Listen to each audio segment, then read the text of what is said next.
What's going on, guys? Mitch here. Today we are checking out the POC Ventral Air Mips. I believe this is the spin model with Mips, or air spin, whatever you want to call it. We have the sizing here in medium, so 54 to 59 centimeters, which is just about what I use in almost a lot of the helmets, but as always, if you can try it on, great. And it is in that beautiful fluorescent orange. So fun fact about that, I wanted a black helmet. My wife wanted me to be visible, so we compromised, and I got fluorescent orange. So let's crack this guy open and take a look. So inside, we've got a little tray that comes out, and that's kind of it. That's the lid. So it is well packaged. Looks like it's in foam itself, which is awesome. And then helmet bag. I imagine that is actually pretty handy to have, to be honest, when you're traveling. A bunch of information, which we will cut off. Well, actually, you know what? Why don't I show you what's going on in here? So, looks like an actual whole manual on stuff here. I don't know how much you want to read of that. I know I will read none of it. Product is printed in a color which can fade. Great, so it's gonna fade. That's nice little ownership heads up. And then Mips, kind of what it does, how it works, etc. As you know, Mips is a movement inside the helmet itself. So when you impact, the shell has a place to kind of move. So that's coming off. And we will get into the actual helmet itself here. Alright guys, so this is the helmet out of the box. As we can see here in that beautiful orange color, it is very bright. I don't know how well the camera is actually going to pick up on that, but it is very, very bright.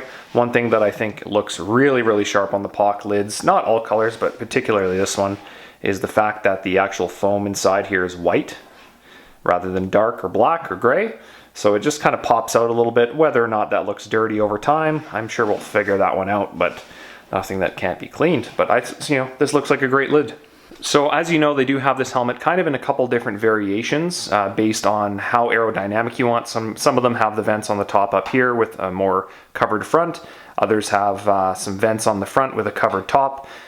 Just kind of what you want and how it correlates into the aerodynamic department is kind of what they're determining here. Some of the features I dig. So they have something, I believe they call it like the eye garage or something to do with the garage. And essentially what they're doing here is, as you can see, there's a little bit of a liner here. And what that does is you can kind of put your sunglasses in there. I don't know if you want to call it upside down or whatever, but it is soft. So you can put it in there. And what we'll do is I'll actually test that here. I'll go grab a pair. There's the other one right here. And see what that looks like. So let's try this guy out here. So the two liners there and there. So you're throwing your sunglass arms inside there, and they just kind of snug up and hold it as such, which is awesome. It doesn't scratch the sunglass arms or frames or anything like that. You can see it's well held on both sides. They're not going anywhere. I think that's a pretty cool feature. I don't really take my sunglasses off very often, but it's good to know that I can, that's for sure. On the back here, we have, I believe they call this a 22-degree trailing edge, which apparently maximizes a bunch of the aerodynamics. To me, I actually just don't really care, but I just see lots of big holes for ventilation. And as you know, in Canada anyway, when it's 30 degrees in the summer, you get about 2 months of super, super hot riding. And it is absolutely critical that you have a well-ventilated helmet. So seeing this is definitely something I like. And obviously in conjunction with the front of the helmet here, having all that intake, you're just going to stay nice and cool. So that's a well-designed lid. And let's be honest, I think this thing looks really, really sharp. It looks unique in combination with that white foam, the white backing. I just think it looks really good. On the inside of the helmet, this should be no surprise. As I mentioned, it has Mips, so that means the whole shell here moves in the event of a crash. So when you impact the outer shell, essentially your head is able to kind of disengage from the outer shell. So, and move that extra little degree. Mips, at this point in time should be extremely popular, and a lot of people should be well aware of it. One of the things that I do dig as well about this helmet, and I'll zoom in to kind of show the liner here. So on the inside of the helmet liner, this should be no surprise, it's a well ventilated material that's going to be antimicrobial and keep things nice and clean and comfortable. It's obviously removable and adjustable in the event that you do want to change and adjust it to your head, but no surprise there. As for the back of the helmet, we have an adjustable clicking system to increase and decrease the back size to give you that range of 54 to 59 centimeters. I'm a 58, and it fits very, very well. Essentially as big as it goes in just a little bit is just about perfect for me. So that's fantastic. You can see as well the, I believe it's a nylon, I'm not too sure, don't quote me on this, but it's anchored securely in the back of the helmet here, which is fantastic, which kind of spreads everything out. I know sometimes they anchor it here, which I don't know if that's the best idea, because really you're securing the helmet at that point rather than the top.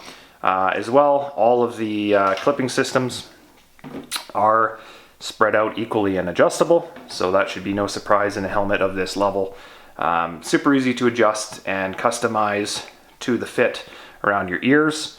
Like, let's be honest, I don't know if you're elephant ears or whatnot, but you can adjust around them and make it a lot easier to fit, which is obviously pretty important. On the buckle side of things, we've got a nice little cloth here, a really soft kind of area here that, you know, if you're pinching in your beard or whatever, that's not gonna grab it into the buckle. I'd like to see something a little cooler, maybe like a magnetic buckle. That'd be kind of cool. You know, it is a $330 helmet, so, you know, just to kind of add some coolness factor, but adjustable as always on the other side as well. One other thing I wanted to point out here, so this is the front of the helmet here, so normally the air comes down towards the top. You actually have some built-in intakes on the inside of the helmet as well. So I don't know if they advertise this or not, but that's actually a really, really big feature to have. So you have the intake through the front of the helmet, but also kind of above your sunglasses. And what's that going to do? Well, it's going to actually really help the fogging of your sunglasses. It's going to have a place to vent and channel the air that you're breathing on the inside of your lenses and get rid of it. That's actually a really, really big feature in my opinion. So that is kind of it, guys. Thanks for checking out the POC Ventral Air Spin Mips.